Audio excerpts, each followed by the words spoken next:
Hey Raghunath, tell everyone about our Patreon community. Sure, Kaustubha. The Wisdom of the Sages Patreon community is an incredible online yoga resource. If you like the type of yoga wisdom and culture we share on the show, then our Patreon community is a great next step. This is a listener-supported podcast, and any level of sponsorship will unlock a wide range of live and archived classes, talks, and even workshops. Raghunath teaches, I teach, and we have a host of other excellent teachers on topics ranging from yoga philosophy, asana classes, storytelling, Ayurveda, kirtan, cooking, meditation, and a lot more. We even have an incredible online Bhakti 12-step recovery group. So if you want to check it out, go to patreon.com/Wisdom of the Sages. All right, let's get it on.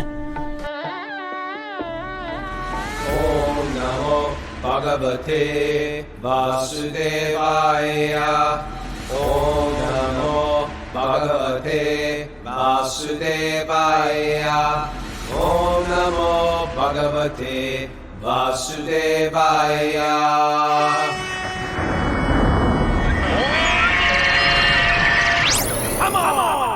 Live from Super Soul Farm, this is Wisdom of the Sages, a daily yoga podcast with your host Raghunath and co-host and senior educator at the Bhakti Center in New York City, Kaustubha Das.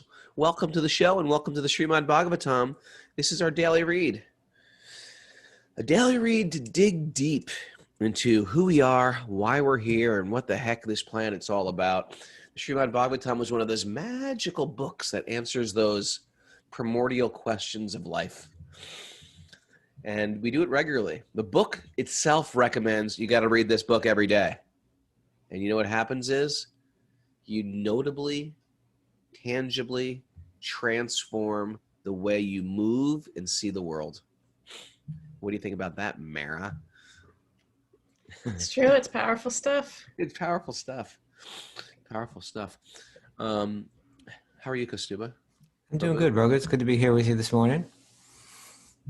Yeah, we got a big group here on Zoom. Every morning we have 98 people. But every morning we got about this many people live on Zoom. And then we have a bunch of people out there listening on Apple Podcasts, etc. If you'd like to join us live, it's very fun. It gets crazy. And you get to see each other. There's like sort of face accountability. We're like, oh, Nancy Rothman's here. Oh, Bob Healy's here. Oh, well, yeah. Why aren't they here? Stuff like that goes on all the time. It's very catty. Join it. It's like junior high school. But all you have to do to join that fun group that we have, this crazy little cult, in the good sense of the word cult. I think cult's coming back in a good way. Is it? I didn't know that. Yeah. Oh, Okay, yeah. Why don't you do a little bit more research? And Everybody's looking for a good cult nowadays. Okay. But anyway, all you have to do is email Mara. wisdomofthesages108@gmail.com. That gets you the secret codes, and then you're in. We're asking that everybody on Zoom chant 1 round of japa a day. That seems fair. You want all the perks of being able to look at each other, wave to your friends, write on the chat board, get inside information, because a lot of valuable information goes on that chat board. Generally, during when I'm talking, everybody's like, okay, check him out. We're going to just type. But that's you want to get on that. You chant 1 round of japa a day. What if they want to come in and they're just like, I don't know if I'm into that, but I want to. And then check it out. We give you one checkout class where you get to just check it out. But then you have to delete the codes from your memory. But what happens is you'll find that 1 round of japa starts to open up various channels into the 4th dimension, downloading various information into your consciousness to help you understand the Bhagavatam. And I'm not kidding. It really does. Just like before you read, depending on what your consciousness is, before you read anything, or before you go into a conversation, depending on what your consciousness is like, it's going to affect the conversation. It's going to affect how you hear. Chanting or meditating before you read this stuff affects what you imbibe. That's all I'm going to say. Shall we start with the secret mantras? Let's do it. Narayanam namaskritya naram shaiva narottamam Devam Saraswatim Yasam Tato Jayam Mudiraye. Before reciting the Srimad Bhagavatam, which is the very means of conquest, one should offer respectful obeisances to the personality of Godhead Narayan. Unto Narayan Rishi, the supermost human being, unto Mother Saraswati, the goddess of learning, and to Srila Vyasadeva, the author. Nasta Prayeshva Badreshu Nityam Bhagavat Sevaya Bhagavati Uttamasloke Bhaktir Bhavati Naishtiki. By regular attendance in classes in the Bhagavatam and by rendering service to the pure devotee, all that is troublesome to the heart is almost completely destroyed, and loving service to the personality of Godhead, who is praised with transcendental songs, is established as an irrevocable fact. Om Jnana Tamarandasya Jnananjana Salakaya Chakshurun Midatam Nena Tasmai Shri Gurave Namaha. Where are we at, Kay? We are at Special K. Canto 2, Chapter 5, entitled The Cause of All Causes, text number 21. Canto 2, Chapter 5. Okay, so this is getting a little technical now. And you know what? It's understandable. Yeah. The universe is technical. It's simple, and it's not simple. If I said it's all simple, you'd think, well, the entire universe is simple. But if I said it's all technical, you'll say, well, what about me? I'm not so sophisticated. It's both. Isn't that great news? It can give you, the Bhagavatam will give you the details. It'll tell you how to take apart the watch, right? The wristwatch. It'll tell you how to take apart each detail. And then it will tell you simply how to tell time. If you want to know how to take apart the watch, you can do it. The Bhagavatam's got all the information. You want to know about the soul. You want to know transmigration of the soul. You want to know about metaphysical things. You want to know about mysticism. You want to know about subtle body travel to higher planets. It talks about all these things. You want to know about karma. You want to know about birth and death. It's all there. Ghosts, goblins, UFOs. It talks about all of it. But if you want to know the basics, you can keep it simple for the simple. Where can I read about goblins? Fifth canto? Yeah, right? Or third canto, maybe. You know it and you're laughing, but you know it. It's a whole chapters of goblins. They just give it different names. Okay. What exactly is a goblin? Mara, can you find that out? Research goblin? It is a mischievous, ugly creature resembling a dwarf. Yeah, they got them. You got them, right? They got them. It's all real. It's all stuff is real. If we read about the everything a child asks their mom, like, is it true? Are goblins real? Oh no. They are real, kids. They're all real. If we read about the sacrifice that Sati goes to, where she leaves her body, and everything, where there's goblins involved in that for sure. Yeah, there's definitely goblins. I'm not saying we worship goblins, but I'm saying they're out there. Be careful. We should know about them. You should know about, and never talk about them. It attracts them. What's the deal about morning time? This is real valuable information. This time of morning, you shouldn't be sleeping. Why? Tell them. They say that at this time, those bhutas, these subtle creatures are traveling around. I don't want to get into this right now. Let's get back. You want to keep this secret message, this secret information just for yourself? They need to know it. It's private. It's a bad time to talk about them because they're out there, and this is why that's one of the reasons we're supposed to wake up early. Because this is when they enter bodies and get into your dreams. Everyone has weird dreams. If you go to sleep at like about 6 o'clock or something like that, a.m., you know? Yeah, it's a bad time to be sleeping. Just keep that in mind. Okay. That's a little takeaway tool, a little something people can take away with. Don't sleep at that time, right? Yeah, that's a great tool. And if you do ever have funky dreams, note that it's at this time in the morning. Okay. So we're talking about creation now, right? Yeah. And like you say, sometimes it can be explained simply or sometimes more complex. This is kind of like, it's a bit complex, what we're going to read today. And I don't think either you and I are prepared to like really break it down like thoroughly. But we can speak about it in general. We need a scientist in here. We should bring in a scientist to discuss this. Maybe Tukaram would be good, you think? You know better than me about Tukes. If I wouldn't be surprised if he had this stuff down. We could bring in, Murali Gopal from the Bhakti Center, who's like a PhD physicist, or someone like Brahmatirtha Prabhu. It's good who to we know have. that like a guy who's a physicist will read the creation, the creation story of the Bhagavatam and go, yeah, okay, great. And not be like, this is complete nonsense. No, they get excited about it. And then Well- they break out all these facts, like they're saying this stuff that was written way back here, here's the modern thing that they're discovering, and it kind of fits together, I know. The more you deal with people who are actually very qualified in material science, they will actually say, yeah.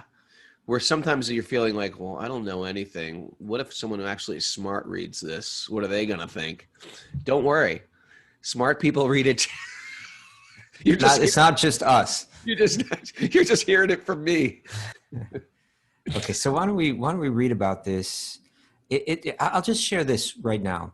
Yeah. That we're going to hear now. Narada is going to be describing to, or rather, Brahma is going to be describing to Narada how this creation of this universe takes place, and it's describing how different ingredients begin to become agitated and transformed step by step.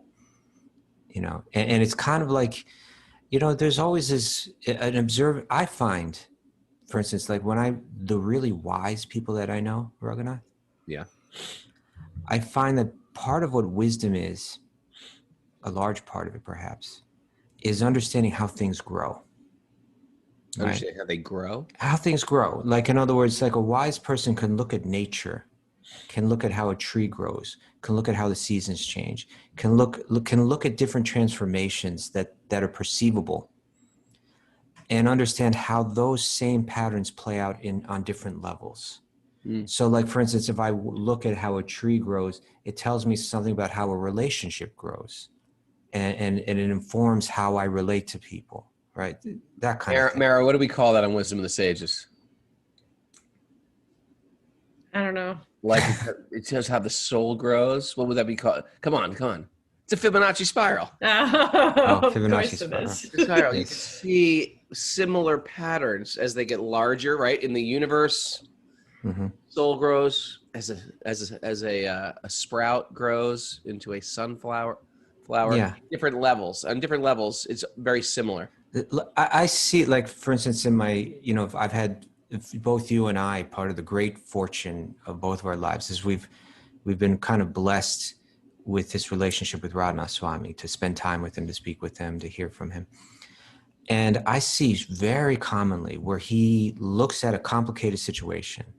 Let's say like often the complicated situations are, like human beings trying to work together, Why is that so complicated? But because we all got these egos. We all want to be the center. That's what it is, right? Yeah, and we all, and even if we think we're not like that, to some degree we are, and then it creates all kind of conflict.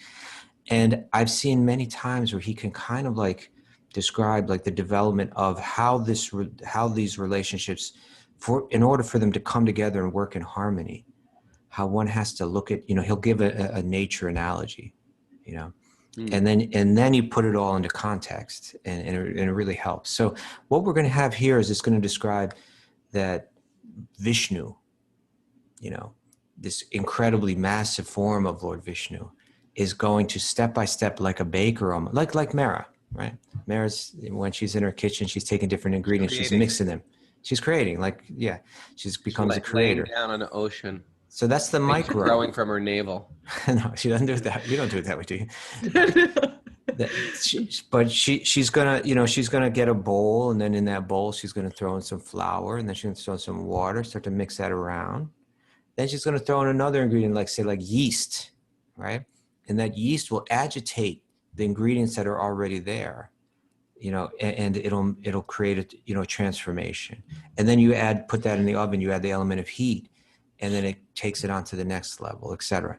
So what we're going to hear about here, that's a micro thing. We're going to hear about the macro today, about how, like, in one sense, this universe is like a big loaf of bread or a cake or something like that, and how the different ingredients are very interesting, and they help us understand the nature of our own bondage in this world. All right. Let's dive in to the sweet honey pot. Where's my other drink? I got 2 drinks today. All right. Text 21. The Lord, who is the controller of all energies, thus creates by his own potency eternal time. Mix that in your baking pot. Time. Yeah. The fate of all living entities. Karma. And their particular nature. Svabhava. For which they were created. And he again merges them independently. Yeah. So, so in the past, I've used an analogy saying like this world is like a computer program, like a virtual reality. Yeah. And then there's like a programmer who downloads or installs time, which is mentioned here, kala. Mm-hmm. And then the fate of all living entities, karma. The law of karma gets programmed. Now here it uses the term svabhava. So that's like a third thing. So whether it's like downloading programs into your virtual, installing programs into your virtual reality, or we could think about it like I was saying, like having a cake, right? And then throwing in yeast or whatever else you might throw in, right? Sometimes when you bake, you throw in yeast, and don't you mix a little sugar in with that, Mara? And that gets it going more? Yeah, it's like feeding it. You can feed the yeast with a little bit of sugar. So different elements are being thrown into that are going to agitate the ingredients that are already there. So it says the Lord, who's the controller of all energies. He's the baker. He knows about the yeast. He knows about the sugar. He knows about all the different ingredients, and he's going to mix them up. Here it's saying that he mixes up time. And again, now when we talk about time, we're not talking about like measurements, but we're talking about a force that creates change, right? And ultimately destruction, right? The force that pushes everything forward. And then the fate of all living entities, the law of karma.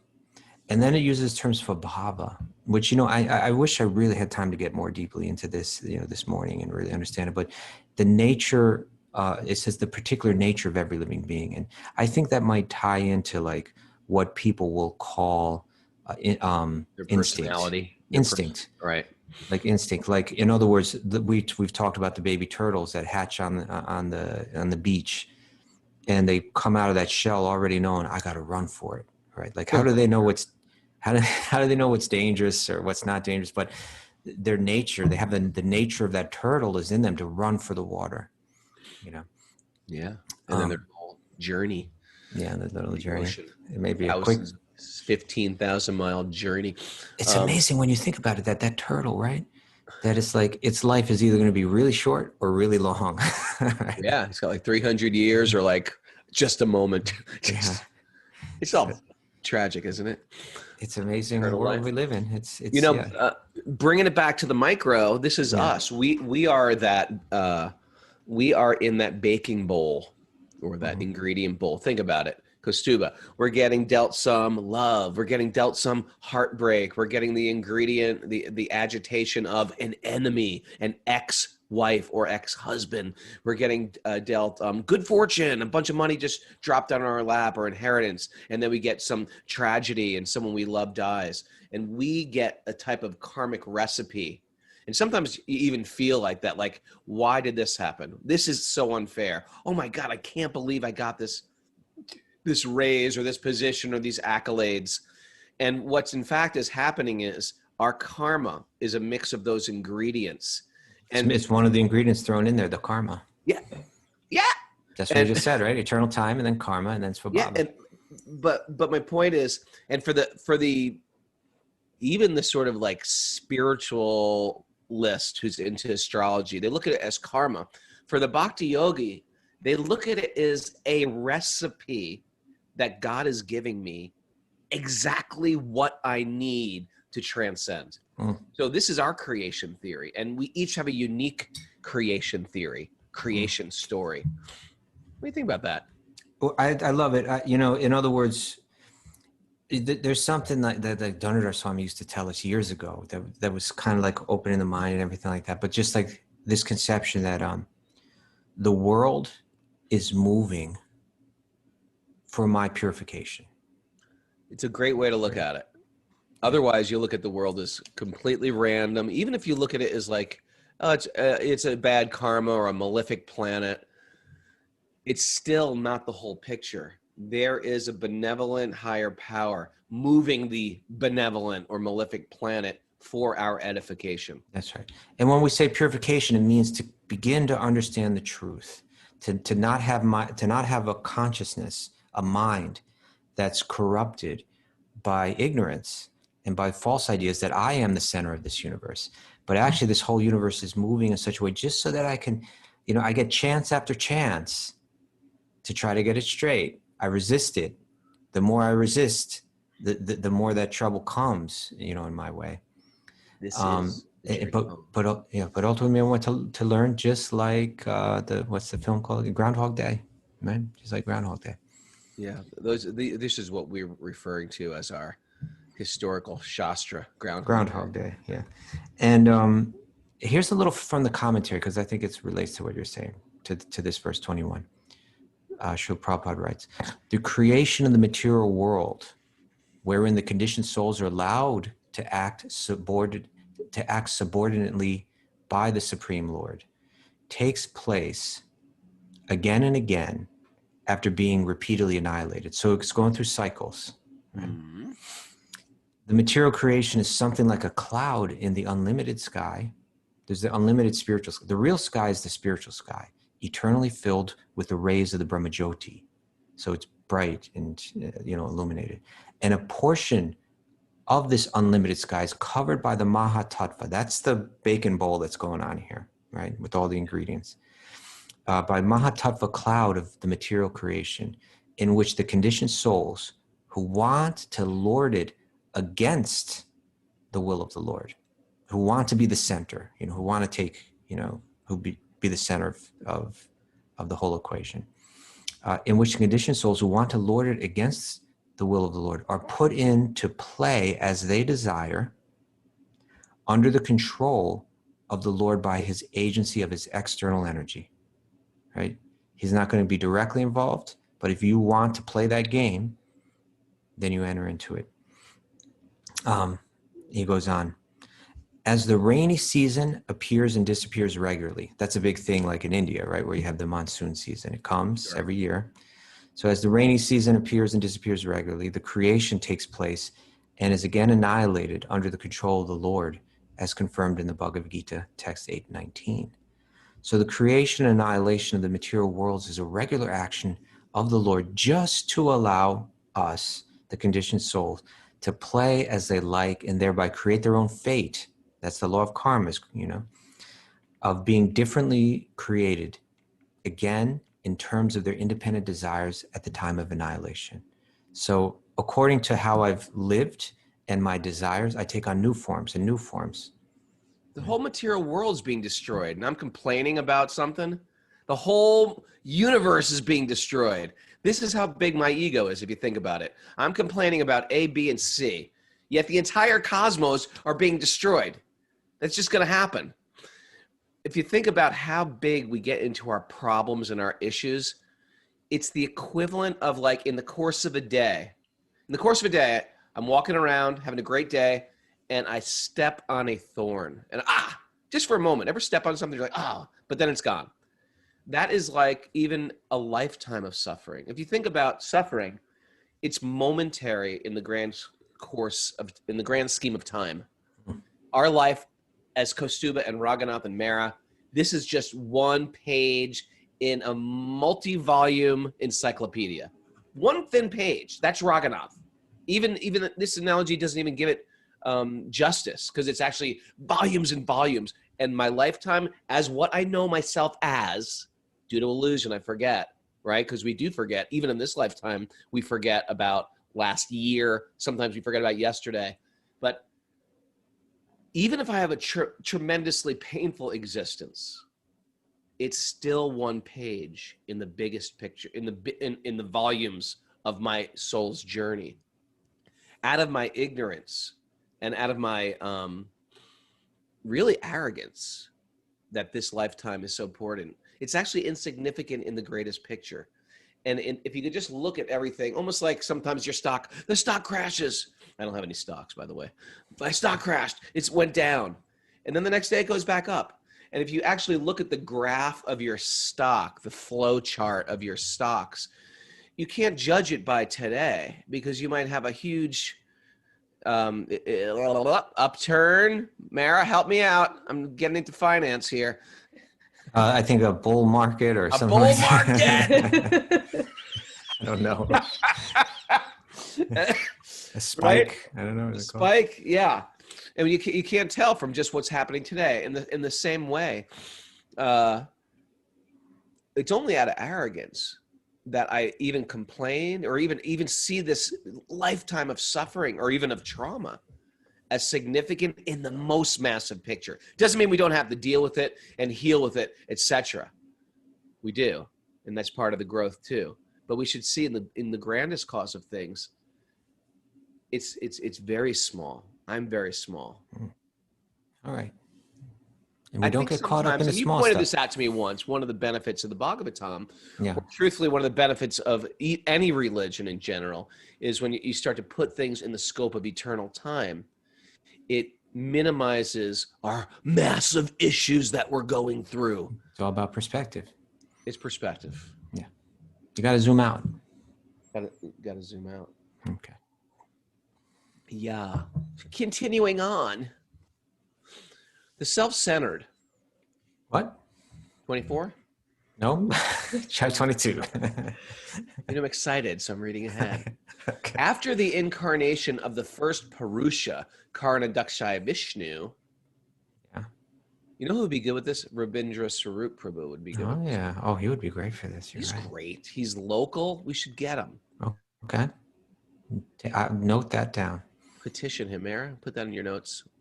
Get Rabindra Swarup. She doesn't even have a pen. She's faking it. Get Rabindra Swarup. Oh, She's got a pen. pens are so archaic, What are you talking about? aren't they? Oh, I got one too, Raghunath. everybody's got a pen. Henry's got a pen. Everybody's got a pen. All right, forget it. Maybe I'm just a little ahead of my time. Or behind. After the incarnation of the Purusha, you know what I've also realized? There's two categories of people. Those who run out of gas and those who don't run out of gas. I'd like to see everybody on the message board. If you've run out of gas more than 3 times, you are in my category. It's a type of psychological disposition where you just go to the very end where it says 0, 0, 0 till empty and you're still going. And then there's some people who are like, I've never run out of gas, ever. It's just like they will not run out. Yeah, Nancy Rothman never runs out of gas. If you run out of gas more than 3 times, please put it on the board.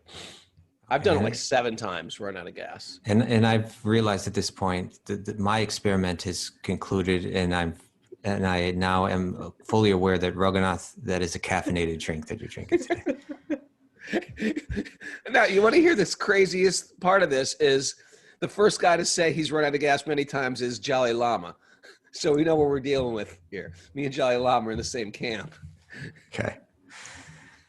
So back to text 22. Text 22, ready? Material activities are caused by the Mahatattva. No, that's text 23. Run out of gas. After the incarnation of the first Purusha, Karna-dakshaya Vishnu.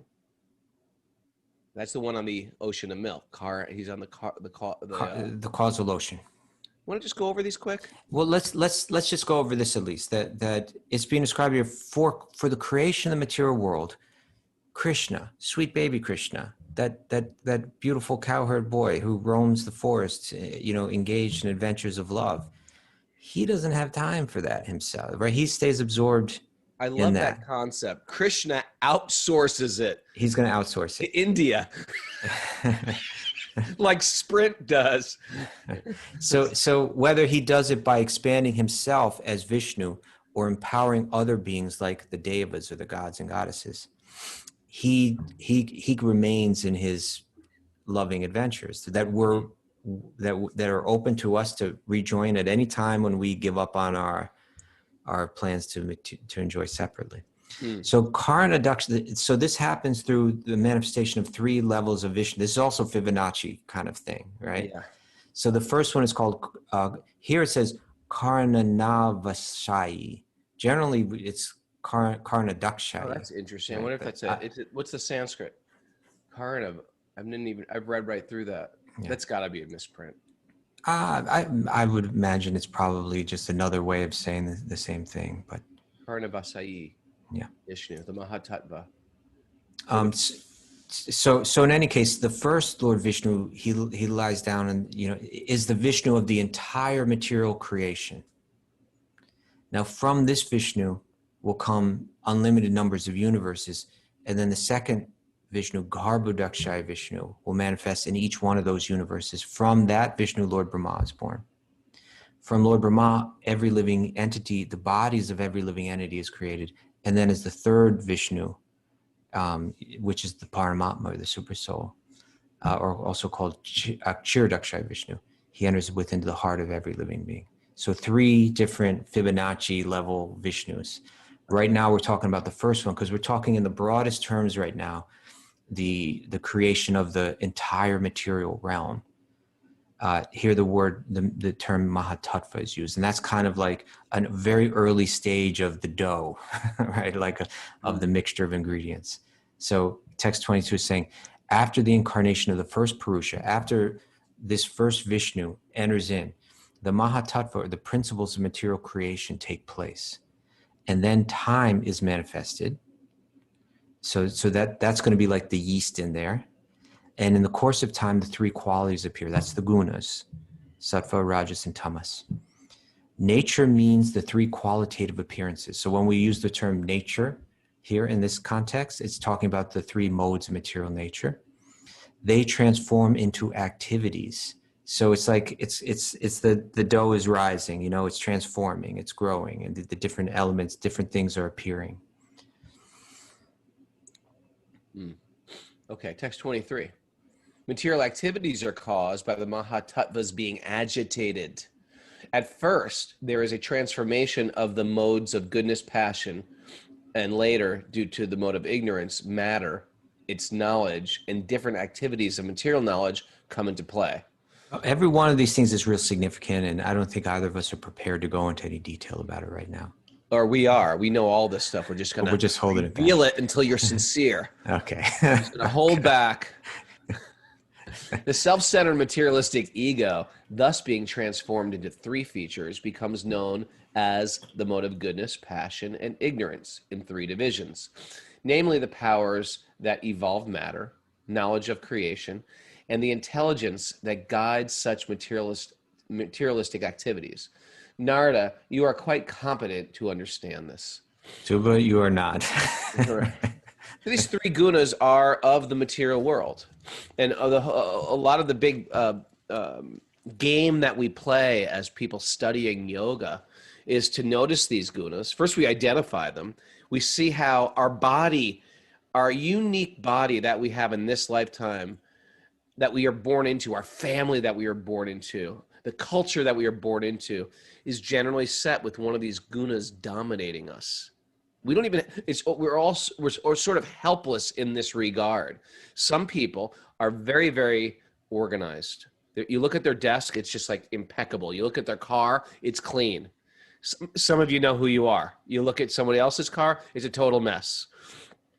This is it's an external symbol of what's going on internally. We're dominated by sattva, where sattva is where we are regular, we're organized. We rise early. We're regulated in our sense habits, and it's almost like we'd like to take credit for it, and sometimes because we are like that, we get like things just work out better or smoother, and because of that, we get a little proud, almost get a little arrogant. Look at these people; how could they live like that? This is how goodness or sattva bonds. That's why even goodness is called a guna, which is like a rope, and it binds the jiva in a type of arrogance. That's what's being said here, right? That it's saying that the self-centered materialistic ego, thus being transformed into 3 features. So like goodness, passion, and ignorance are all manifesting out of an ingredient in the cake called false ego, a false understanding of who I am. So in other words, if we want to enjoy separately from God, we have to forget our real identity, which is entirely in relation with God. And for that, you need an ingredient called false ego, which is going to facilitate my dream world or my entering into, like, for instance, if I want to really deeply enter into a virtual reality, I want to forget the world, the real world, and enter deep into the illusion. And so false ego is there, the ahankara. It's an ingredient in the cake, which is going to, facilitate our forgetfulness of who we are and a false conception of who we are, so that we can try to enjoy in that avatar and make a go for it. If we didn't have that false ego, we couldn't even be embodied. The false ego, part of how that force works is it creates an identification with the body that you're in. So as yogis, we want to get to this level of goodness, because from goodness you can get some insight also. Mm-hmm. Whereas in Rajas and Tamas, we're really just blinded, and we live in a culture that's dominated by Rajas and Tamas. It encourages us towards Rajas and Tamas. We're getting tempted to the brink of disaster with all our choices, ethical choices, financial choices. We're getting tempted by culture to the brink, to the edge.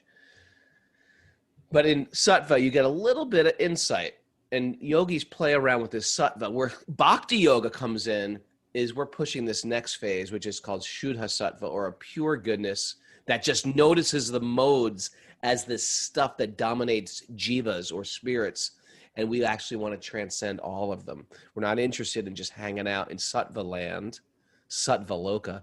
We want to be transcendentalists, and that's a very tall order, because we're asked to sort of be in this world, and we want to comment on the world and notice the world and give our opinion about the world, but we're actually supposed to be way above it. Way above it. All right. Now we're going to hear about at the next stage where the elements that we can perceive are going to start to grow out of this, cake or whatever. All right. Text 25. 25. From the darkness of false ego, the first of the 5 elements, namely sky, is generated. It is subtle form of the quality of sound, exactly as the seer is in relationship with the seen.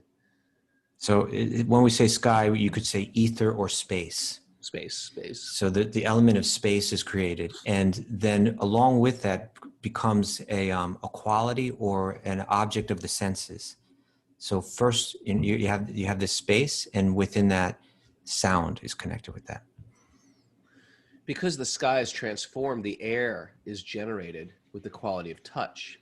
And by previous succession, the air is also full of sound and the basic principles of duration of life, sense perception, mental power, and bodily strength.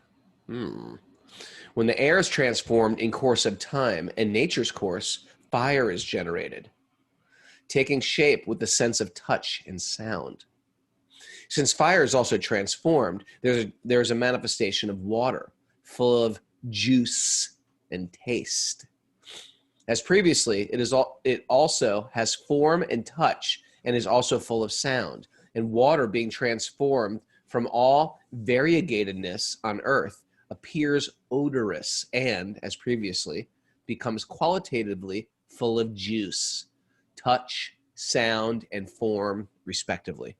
Okay, so just this is the kind of thing where you need charts and everything like that, right? But basically it's saying that, like the Bhagavad Gita will mention, these are called the Mahabhutas, the 5 gross material elements, tangible material elements: ether or space, air, fire, water, and earth. They're so gross. And they're manifesting in this order.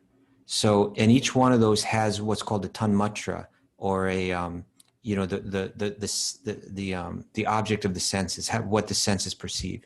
So from sound, comes ether.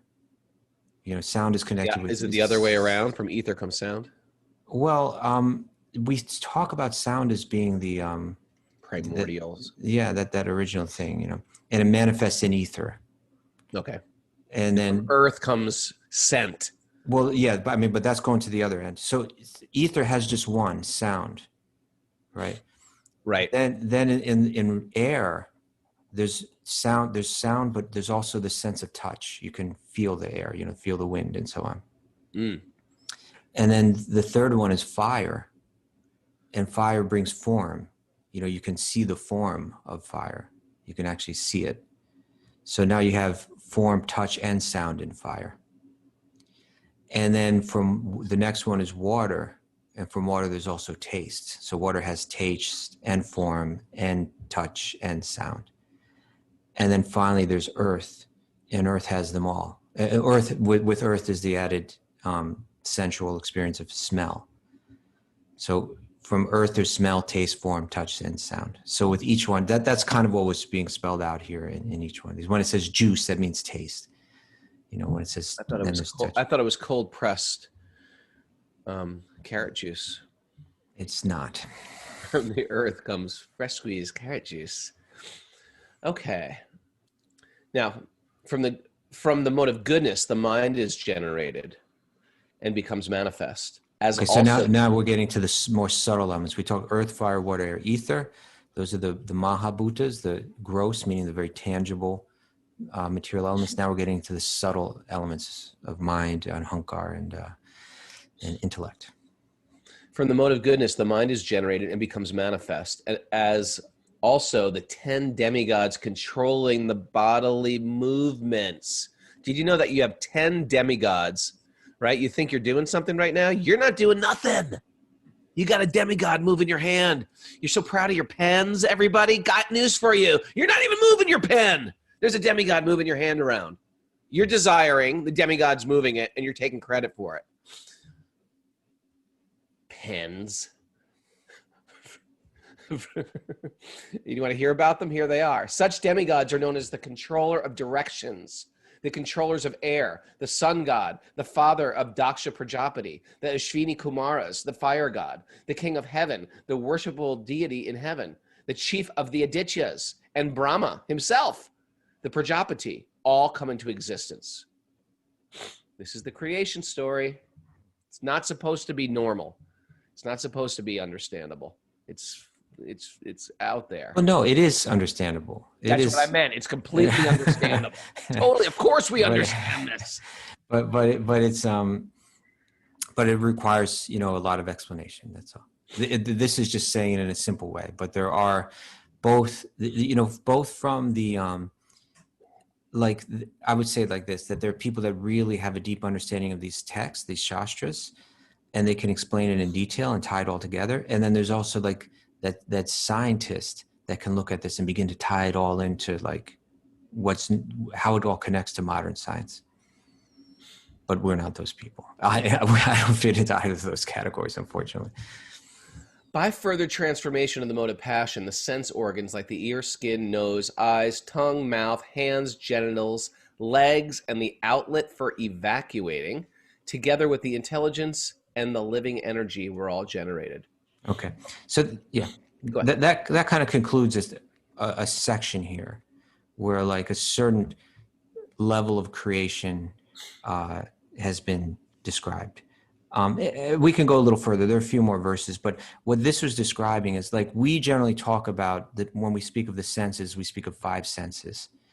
There's, the sense of sight, the sense of touch, the sense of smell, taste, and sound. Now, in the yogic texts, they say actually there's 11 senses in total, because there's also the mind, and the mind is called the 6th sense because it's that computer in which all of the plug-in devices, which are the senses, feed their information to. And then on top of that, there are 5 more what they call senses of those first senses, the ones that we're used to, are called the knowledge acquiring senses. And then there's the senses of action. So here, when it says legs, it means the ability to move your body from one place to another, and so it's saying mouth, but mouth really means the ability to speak, so it says hands means the ability to grip, and so on. Genitals, of course, for reproduction, and evacuating. So there's also these 5 different kind of senses of action. And so altogether you have 11 senses when you add them all together. It's amazing. Like you can dive so into this and start to dissect it deeper and deeper. And this is what material science does. They'll take things like you'll watch a TV show on ants and the ant life of the ant and the process of an ant and what they're doing. They're creating their home and they're gathering food and they're burrowing and they're building a home in a log. And it's a whole incredible, intricate society. And you know what? It's just the study of the material universe. The material universe alone is like a Fibonacci spiral of study. And you can spend your entire life studying ants, still not even get the answer, get to the bottom of them, and you haven't even touched the soul. So the Bhagavatam tries to hear, okay, you want to understand the material world? Okay, first we're going to even start to explain things you can't even perceive. You can study an ant colony, but try to study the Mahatattva or try to study the material universe. It's way beyond, but we're going to try to break it down in like baby talk for you guys. This is baby talk, as complicated as it may sound.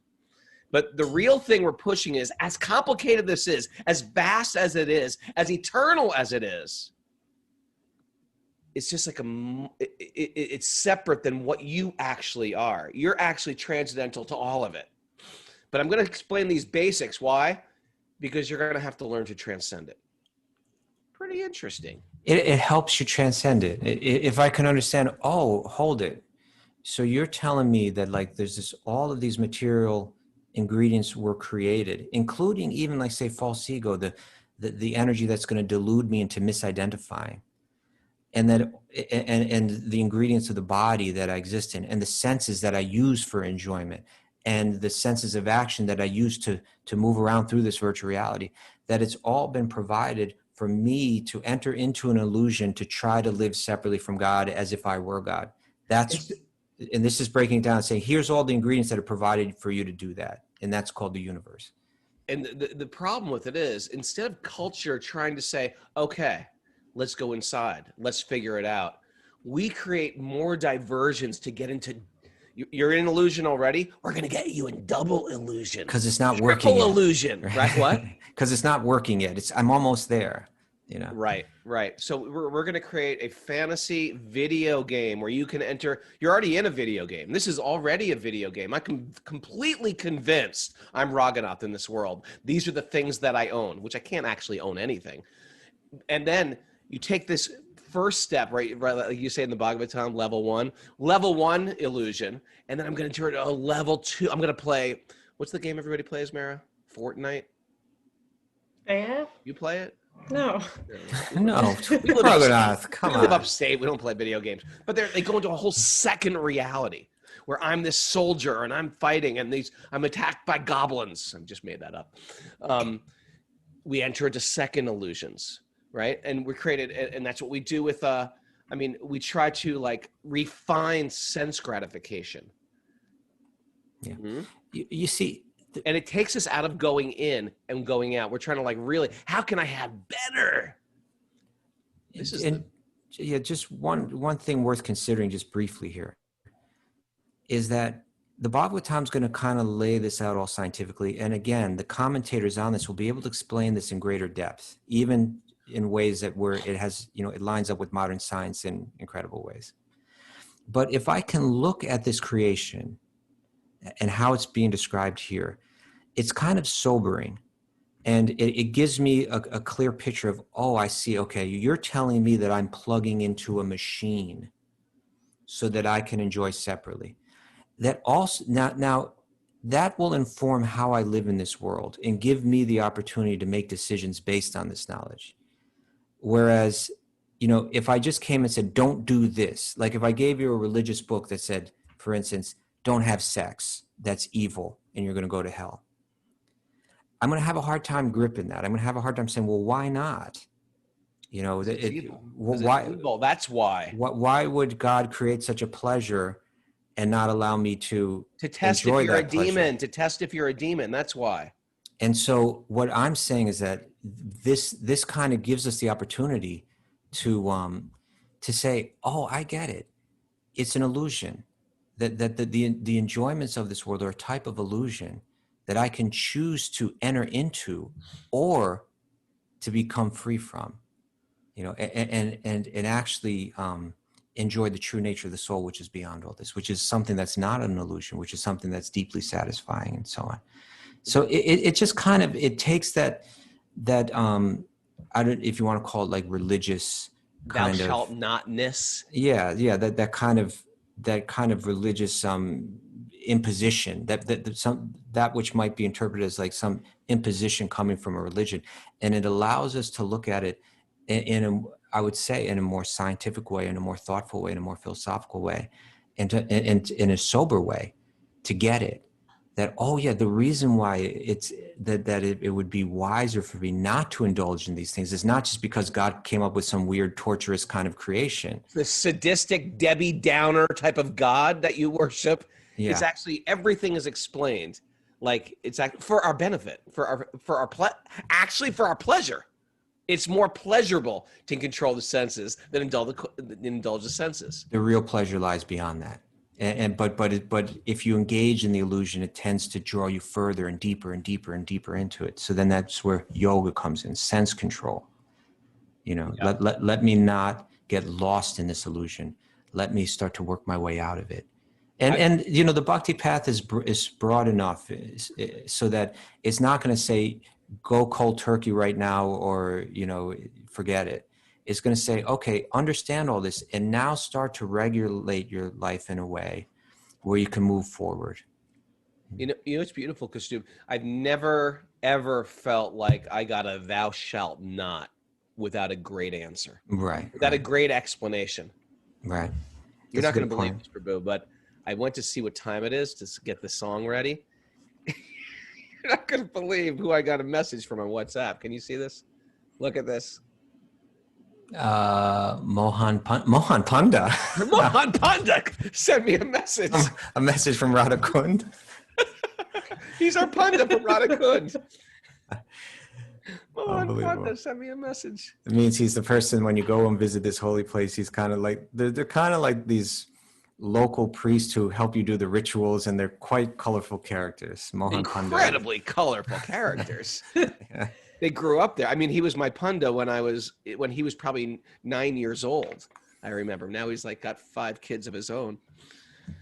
Mohan Panda. I didn't know you had Mohan Panda on your WhatsApp list. He sent me a message. It says Radhe Radhe. There you go.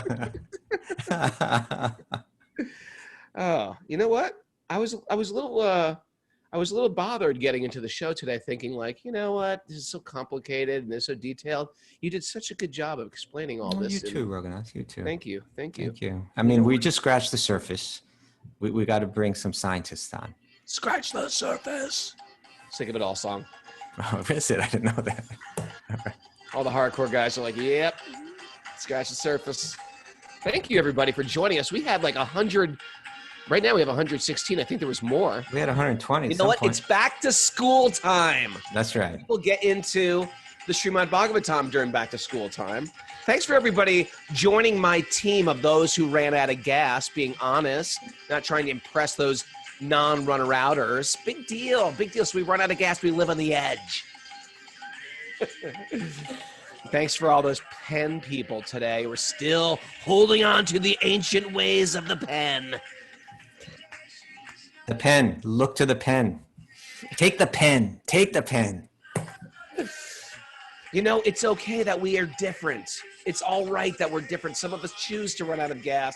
Some of us choose to use pens. It's all right. There can be connection within difference. Everyone doesn't have to be like me. Thanks everybody for joining us. If you want to join this very positive cult, you can email Mara at wisdomofthesages108@gmail.com. And if you want to do this south of the border, way south of the border, south of the continent, we are going to South America in January. Mara, Kaustubha, myself, and we're going to have a little party in Cali, Colombia, famous for the famous Cali drug cartel, but now famous for the Sham Ashram, which we're having on January 19th for 12 days, 11 nights. It's a great way to get away from the upstate New York winter. That's how I'm feeling this. You got to just go. No, go ahead. I was just going to go to the Super Soul website and go to Raghunath.yoga website and go to Pilgrimage and Wisdom of the Sages retreat, and you get all the information there.